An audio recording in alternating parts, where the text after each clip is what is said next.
नमस्कार, स्वागत आहे चॅनलवर. तर असंच व्हिडिओ आहे. ही छोटीशी आमच्या घरी जी छोटीशी कालवड आली आहे, तर ती कोणी दिलेली आहे. तर खूप सुंदर आहे. तुम्ही बघू शकता अगदी तिचा राखाडी कलर आहे. तर तिची पूजा आदिती करत आहे, कारण आदितीलाच ही पूजा करायला मी लावलेली आहे आणि आदितीला ही खूप आवडलेली आहे आणि ही एकदम गावरान आहे. तर आपण म्हणतो ना देवपूजा करतो, तर त्याच्यासाठी ही कालवड जी आहे तर ती अगदी हीच पाहिजे असते. आणि याच्यामध्ये पण प्रकार आहेत. तर याच्यामधला प्रकार आता हा कुठला आहे ते मी नक्की लगेच नाही सांगू शकत आहे. पण गावरान गाय दारात पाहिजे असती. तर मला संतोष भाऊंचा फोन आला. तर माझ्या मावशींचे भाचे संतोष भाऊ आमच्या गावापासून खूप जवळ अंतरावर असतात. तर त्यांचा मला असा अचानक फोन आला. त्यांनी मला सांगितलं, की "तुला ही पाहिजे आहे का?" तर म्हटलं, की "हो चालेल, मी घेऊन येईल." आणि तसं पण मला थोडेसे जे जनावर आहे ते एक-एक करून वाढवायचेच आहे. तर आधी तिने पूजा केलेली आहे तिची आणि तिने काही चपाती वगैरे खाल्लेलीच नव्हती आणि नंतर तिने खूप उशिराने खाल्ली. तर पूजा पाणी वगैरे टाकून तिला जशी जमली तसं मी सांगून तिने पूजा केलेली आहे. आणि पोळ्याला जर आहे तर पोळ्याला ही पूजेला म्हणूनच ही गाय इथे आमची इथे 1 दिवस अगोदरच चालली. तर ही एक चांगली गोष्ट झालेली आहे. तर ही गावरान गाय दिल्याबद्दल संतोष भाऊंचे इथे मी आभार व्यक्त करते आणि ही गाय त्यांनी आम्हाला तशीच दिलेली आहे. तर अशा पद्धतीने जे तर आधी ती गायबद्दल काय बोलते तर ते आपण पुढे बघूया. आज आम्ही आणलेली आहे गाय. ती वाली दिसली का? ती छोटीशी. Tata, bye bye. तर सकाळी जेव्हा फोन आला की तुम्ही घेऊन जाणार आहात का, उद्या पूजा आहे बैलपोळ्याची, तर हे म्हटले हे पण आजारी होते 4-5 दिवसापासून यांना सलाईन वगैरे चालू होतं. तर त्याच्यामुळे काय झालं की यांना बाहेर जायचं नव्हतं, नाहीतर काय आणायला जे आहे तर ते जाणार होते. पण मग त्याला वेळ गेला असता आणि त्यांचा फोन आला आणि लगेचच ते म्हटले की रिक्षामध्ये येत असेल तर आपण घेऊन येऊया. तर म्हटलं चालेल. आणि आमची शेजारचीच रिक्षा आहे. तर गणेश भाऊंचं काही काम असलं, आमचं काही काम असलं तर आम्ही गणेश भाऊंचीच रिक्षा बोलवत असतो आमच्या शेजारची. तर ते इथं आलेले आहेत आणि त्यांनी जी आहेत कालवड आम्हाला तिथे जाऊन एकट्यानेच घरपोच करून दिलेली आहे आणि नंतर ते त्यांची जी रिक्षा आहे त्याची साफसफाई करत आहे. तर काय झालं होतं की ही आम्हाला वाटलं की हिला शिंग वगैरे नसतील, पण हिला शिंग्या आहेत आणि मला थोडीशी भीती वाटते. जर छोटे मुलं लहान आहेत ना, तर ती शिंगांची मला पहिल्यापासून काय माहिती, पण मला खूप भीती वाटते. पण मग ती खूप गरीब आहे ती गाय. अगदी छान राहिली, ओरडली नाही, काही नाही, एकदम गरीब व्यवस्थित राहिली माझ्या घरी. आणि ही माझी दुसरं जनावर जे आहे माझ्या दारात आलेलं आहे. तर दुसरी गाय आहे, छोटीशी कालवड आता आलेली आहे.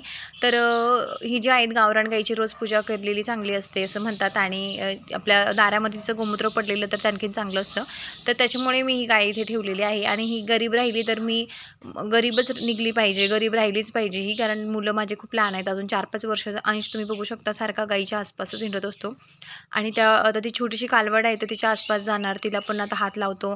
बरं ती मारत वगैरे नाही आहे म्हणून काही वाटत नाही आहे. पण ती अशी गोल जर फिरली तर अंश त्याच्यामध्ये गुंतून पडू शकतो. म्हणून आम्ही काय केलं, अंशला सांगून ठेवलेलं आहे की तिच्यापाशी जात जाऊ नको, पण तो ऐकत नाही आहे. तर म्हटलं जाऊ दे, लहान आहे अजून. आणि तर तिने इथे ज्या दिवशी आली त्या दिवशी घास काही खायला ती तयार नव्हती, तिला करमत नसेल पहिल्या दिवशी. आणि आणि नेमकं आम्ही तिला लवकर का आणलं नाही, कारण असं झालं की आमच्याकडे सोय नव्हती. गोठ्यांचं जे होतं आमचं कंप्लीट झालेलं नाही आहे. आपलं गोट फार्मचा जो गोठा आहे तर त्यावेळेस कंप्लीट झालेलं नव्हतं, पत्रे टाकलेले नव्हते.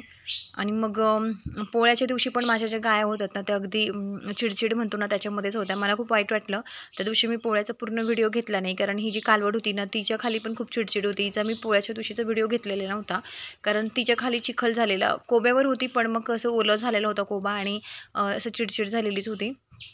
तर त्याच्यामुळे मला वाटलं की नको, पोळ्याच्या दिवशी पण गाईला जे आहे ना तर वरनं आवरण वगैरे नव्हतं, पत्रा टाकलेला नव्हता. त्याच्यामुळे ह्या गाया ज्या आहेत ऐन पोळ्याच्या दिवशी भरपूर पाऊस आल्यामुळे गायांना तसं आहे शेड पुढे माझं घराचं, पण मग अगदी दारात येतं, तरी आम्ही ते दारातच बांधायचो. आता शेड वगैरे कंप्लीट झालेलं आहे. आता आज व्हिडिओची एडिटिंग आहे तर माझं शेड कंप्लीट झालेलं आहे. तर लवकरच शेड कंप्लीट होण्याचा व्हिडिओ पण मी तुमच्यासाठी इथे घेऊन येणार आहे. तर तुम्ही बघू शकता हिला नवीन वाटतंय. जेव्हा एखादी कालवड आपल्या घरी येते, एखादी गाय घरी येते ना, तिला नवीन वाटतं, ती खूप ओरडते.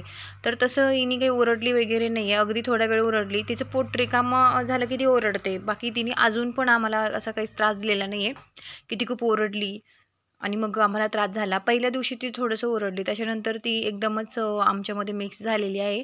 आणि तिला जी आहे ना तर एक गाय आणखीन जोडी आहे. आता मंदाकिनी आहे तिच्याबरोबर. तर हिचं नाव काय ठेवलेलं आहे, तर आदितीने त्यांनी आल्याला हिचं नाव पार्वती ठेवलेलं आहे. तर ही पार्वती आहे आणि पार्वती जी आहे तर हे नाव पण खूप चांगलंच आहे.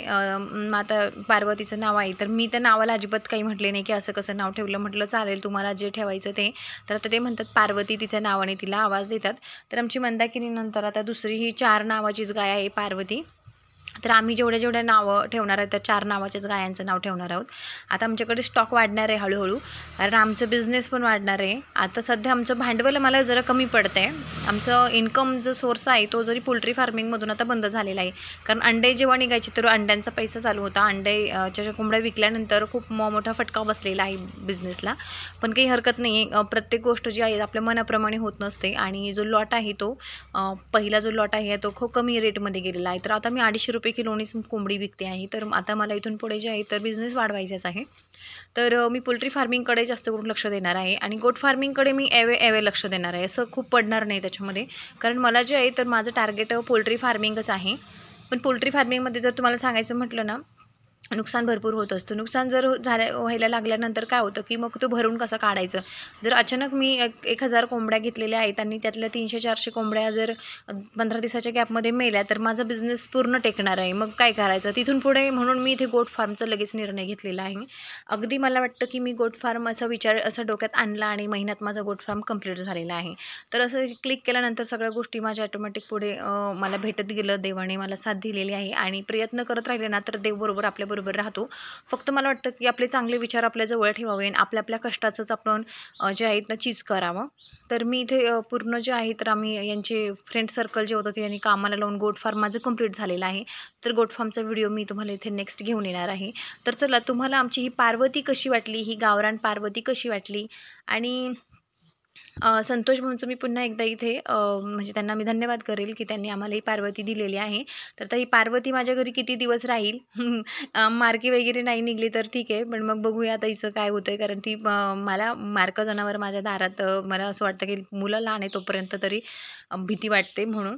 तर शेरू बघू शकता तुम्ही, शेरूला पण खूप एक्साइटमेंट झालेली आहे आणि पूजा ही आधी तिनेच केलेली आहे. बैलपोळ्याचं सगळं आधी तिनेच केलं होतं आणि माझी तब्येत बरी नव्हती त्यावेळेस पण, आणि आधी तिचे पप्पा पण आजारीच होते.